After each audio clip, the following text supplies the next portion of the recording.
Hello everybody, welcome to this latest episode. I am your host Robbie and this is Robbie's Talking Teas, tarantula content for tarantula lovers just like yourself. In today's video I'm going to be rehousing my Ephebopus E.murinus, and also we got a little box in the post from a breeder called Mark Alison. But before we get into that, I just want to say, if you've been here before, thanks for coming back, I really appreciate it. And if you're new here, don't forget to hit the subscribe button and the bell notification icon so you don't miss future content. And when you do that, you'll also be entered into my 600 subscriber giveaway, which is a Robbies Talking Teas t-shirt and also a Nandu Chromata sling. Having said all that, let's get into the rehousing, shall we? So here we have the first parcel. This is from Tropical Factory UK. Here we have the second parcel. This is from Mark Alison. Now, if anyone watched my live stream last week, a lot of you will already know what is in this box. But for those of you that didn't, let's open it up. Hopefully, UPS have been really nice and kind with it and even smashed it into a million pieces again. We don't want to recap of what happened a few days before the live stream, where one of these turned up and it was smashed and shattered beyond repair. But luckily the awesome service at Tropical Factory sent me out a replacement the very next day. Now I think he's learned from that, because he's covered this thing in bubble wrap, so hopefully it's all intact. Here we go, the moment of truth. And everything is everywhere.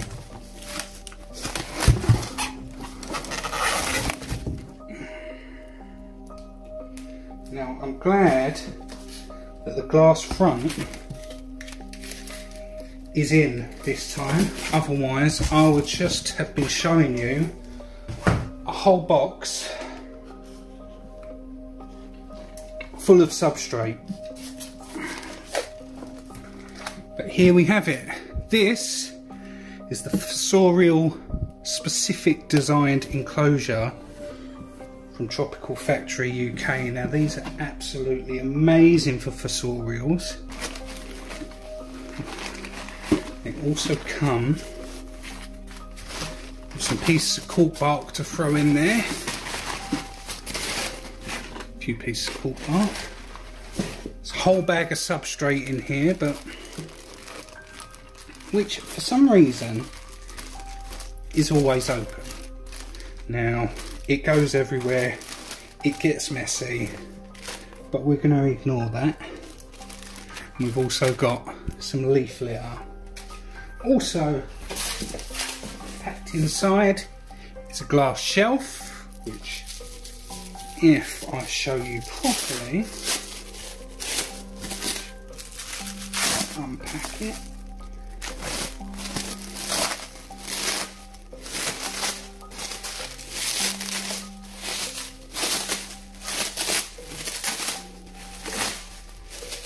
Inside, and that's what makes this enclosure very unique. See, it slides in like this.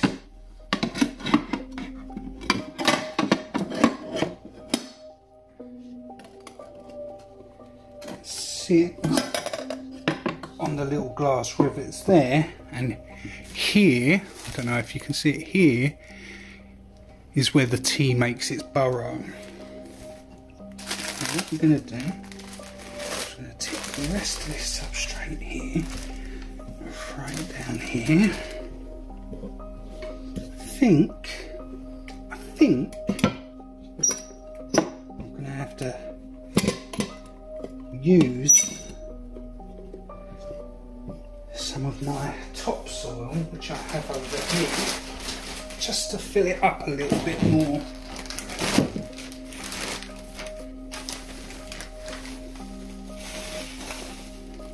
So this will be a mix of cocoa fibre and topsoil.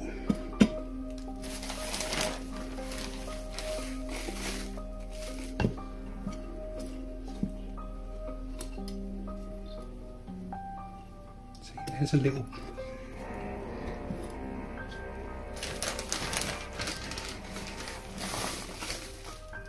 Make sure there's enough in there, and there's a little burrow there.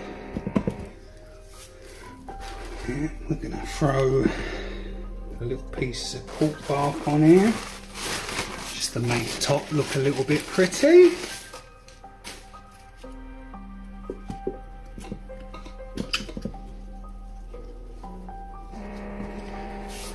What do you think? Do you think we need some sphagnum moss? Yeah, let's do it. Let's sling some sphagnum moss after all. Ephebopus murinus need humidity and moisture. So let's just place some sphagnum moss there. And maybe just some in the back corner there. Just don't worry, I'm going to give you a better view of this once we've got the Ephebopus murinus out of the old enclosure, which we're going to do now. So here we have the old enclosure, which has got the Ephebopus murinus in. Now I haven't sexed it yet, I've been waiting for its next molt before doing so. Hopefully when I pull this up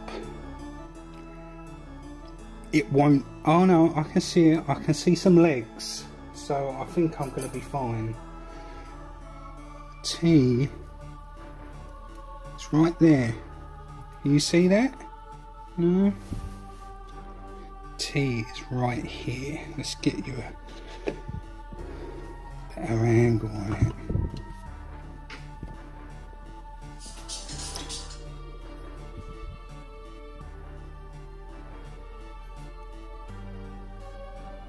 There it is, right here.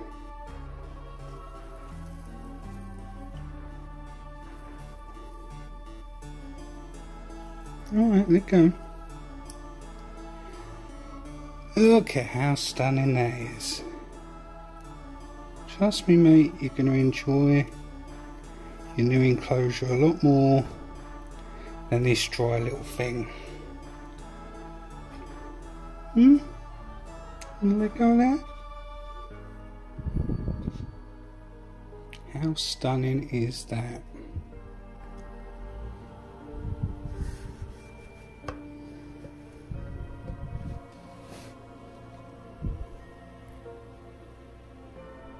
That is absolutely gorgeous. But can't stay in there, so let's just get the catch cup on it. Let's move this out of the way. Hopefully it lets go. Let's move that out of the way. Stick the catch cup over it.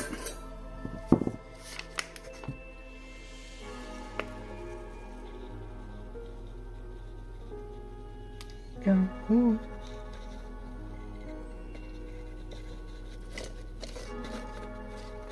And we have it.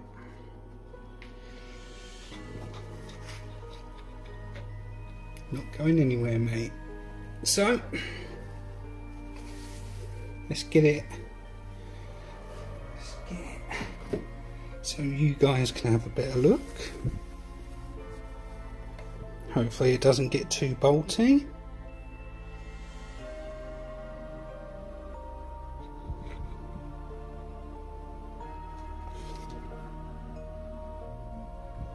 And there it is.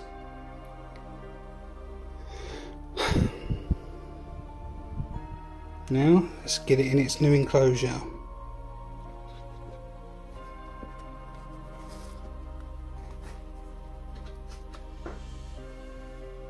Here we are, back with a new enclosure, and it's just a case getting this little fella in there, or gal, whichever one it is.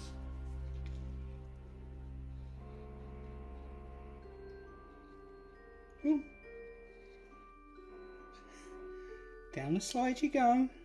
I guarantee you're going to like this a hell of a lot more than your old enclosure. See?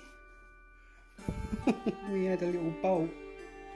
We had a little bolt.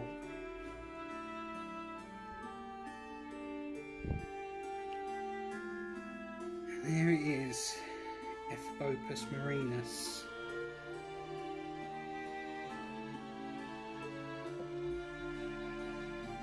No, he ain't coming out of there. Let's get the lid on before it tries to escape.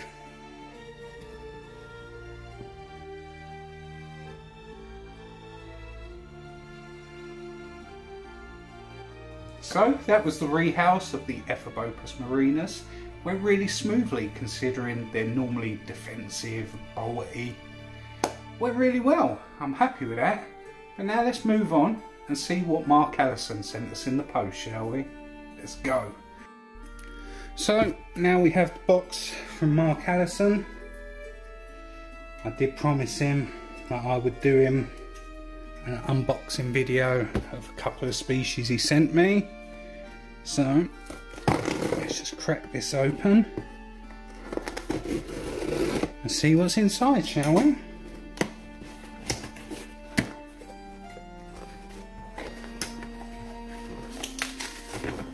Very well packed. Packing peanuts as you would expect. Let's just take these out, throw them in there. Right, see the first file. And we have P.vittata, the ghost ornamental. Now I had one of these which has gone off to Andy Orns at so many legs for breeding. So having another one in the collection is absolutely fantastic. And then secondly, we have C.longipes, the Thai blue. Wanted one of these for ages. Now I think that's all that was put in there by Mark. No freebies, understandably, but still really well packaged. Let's get these out and rehouse them, shall we? So the first one we are going to rehouse P.vittata into this small enclosure here. Now I'm really hoping that this little one turns out to be a female, because obviously I was gutted when the last one matured out, found to be male. Oh, there it is. Oh, P.vittata slings, always so gorgeous. Right, let's give you guys a good view of it, because as you know, I always try and give you guys the best views of every species that we get in the collection.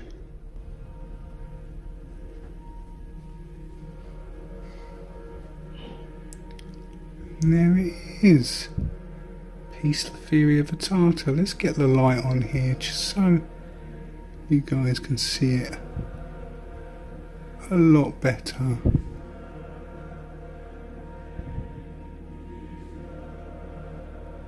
So tiny. Absolutely beautiful. Markings on those legs.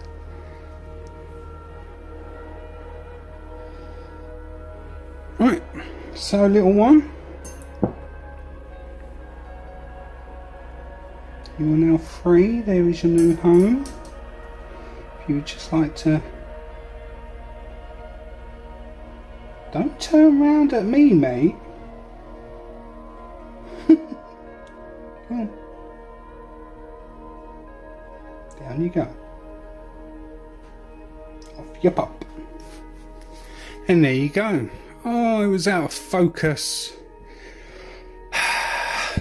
Oh well, that's just how YouTube goes, I guess. It is in there. I did manage to rehouse it. So, let's move on to the next one.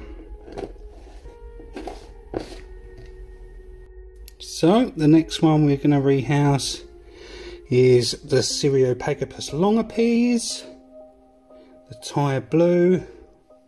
Just done it this simple little setup. Now normally I don't give them a bit of cork bark because they tend to just burrow straight into the substrate, but I thought why not, it may want to use it, so let's give it the opportunity to use it.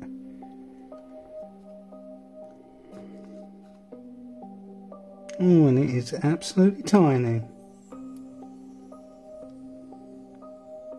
Is it going to be a super bolty Ephebopus, just like all the other ones I've had so far? And there are quite a few in the collection.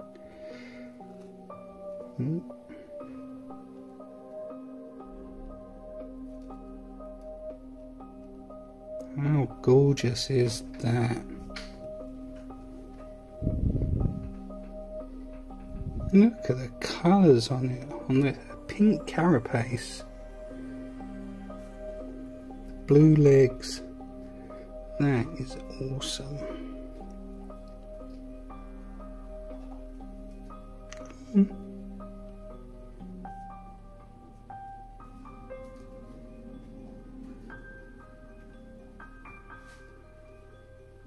Off you pop.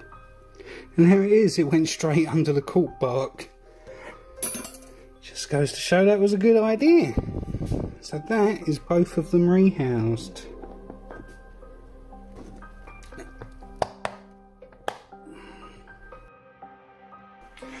So that's what we got from Mark Alison. A gorgeous piece of P.vittata sling, and also Ephebopus longipes, which I've wanted for a very long time. Really gorgeous species.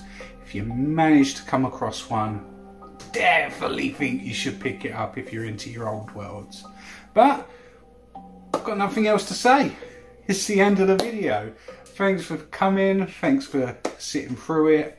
Hope you enjoyed it. Like I said, make sure to subscribe, like, comment the video, and I'll see you in the next one. See you later.